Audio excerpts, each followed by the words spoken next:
उत्तर प्रदेश में विकास परियोजनाओं को तेजी से पूरा करने के लिए सरकार ने नई रणनीति बनाई है, जिससे रोजगार के अवसरों में बढ़ोतरी की उम्मीद है।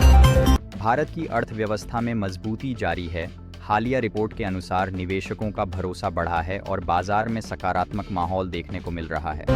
दिल्ली में वायु प्रदूषण को कम करने के लिए सरकार ने नए नियम लागू किए हैं, जिनके तहत पुराने वाहनों पर कड़ी निगरानी रखी जा रही है। अंतर्राष्ट्रीय बाजार में कच्चे तेल की कीमतों में उतार चढ़ाव जारी है, जिससे कई देशों की अर्थव्यवस्थाओं पर सीधा असर पड़ रहा है। रूस और यूक्रेन के बीच तनाव अभी भी बना हुआ है। दोनों देशों के बीच शांति वार्ता के प्रयास लगातार जारी हैं। अमेरिका में आगामी चुनाव को लेकर राजनीतिक गतिविधियां तेज हो गई हैं। विभिन्न दल अपने अपने प्रचार अभियान में जुटे हुए हैं। भारत में डिजिटल पेमेंट का उपयोग तेजी से बढ़ रहा है, जिससे नकद लेन देन में कमी आई है और पारदर्शिता बढ़ी है। चीन ने नई तकनीकी नीतियों की घोषणा की है, जिससे वैश्विक टेक कंपनियों पर प्रभाव पड़ने की संभावना जताई जा रही है।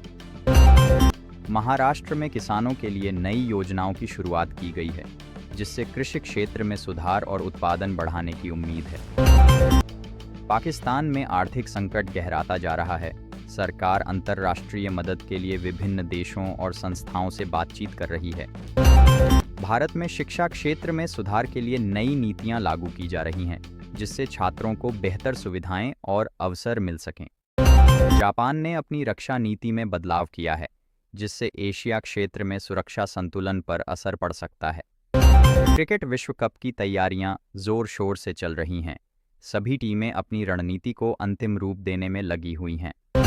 बॉलीवुड में नई फिल्मों की रिलीज को लेकर दर्शकों में उत्साह देखा जा रहा है। कई बड़े सितारों की फिल्में जल्द आने वाली हैं। मध्य प्रदेश में पर्यटन को बढ़ावा देने के लिए नई योजनाएं शुरू की गई हैं, जिससे राज्य में पर्यटकों की संख्या बढ़ने की उम्मीद है। संयुक्त राष्ट्र ने वैश्विक शांति के लिए नई पहल शुरू की है, जिसमें कई देशों ने सहयोग देने की घोषणा की है। भारत में स्वास्थ्य सेवाओं को बेहतर बनाने के लिए नई योजनाएं लागू की जा रही हैं, जिससे आम जनता को लाभ मिल सके। फ्रांस में पेंशन सुधार को लेकर विरोध प्रदर्शन जारी है। सरकार और जनता के बीच मतभेद बढ़ते जा रहे हैं। उत्तराखंड में चारधाम यात्रा की तैयारियां शुरू हो गई हैं। प्रशासन ने सुरक्षा और सुविधाओं के विशेष इंतजाम किए हैं। ब्राजील में पर्यावरण संरक्षण को लेकर नई नीतियां लागू की गई हैं, जिससे जंगलों की सुरक्षा सुनिश्चित की जा सके। भारत में महिला सशक्तिकरण को बढ़ावा देने के लिए कई योजनाएं चलाई जा रही हैं, जिससे समाज में समानता को बढ़ावा मिल रहा है। कनाडा में आव्रजन नीति में बदलाव किया गया है, जिससे नए प्रवासियों के लिए अवसर बढ़ सकते हैं। राजस्थान में जल संकट को लेकर नई योजनाओं पर काम किया जा रहा है, जिससे पानी की समस्या को कम किया जा सके। इटली में पर्यटन उद्योग धीरे धीरे पटरी पर लौट रहा है, जिससे देश की अर्थव्यवस्था को सहारा मिल रहा है।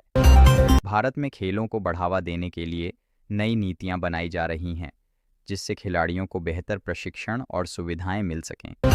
ब्रिटेन में आर्थिक मंदी को लेकर चिंताएं बढ़ रही हैं। सरकार इससे निपटने के लिए नए कदम उठा रही है। छत्तीसगढ़ में नक्सल प्रभावित क्षेत्रों में विकास कार्यों को गति दी जा रही है, जिससे शांति स्थापित करने की कोशिश हो रही है।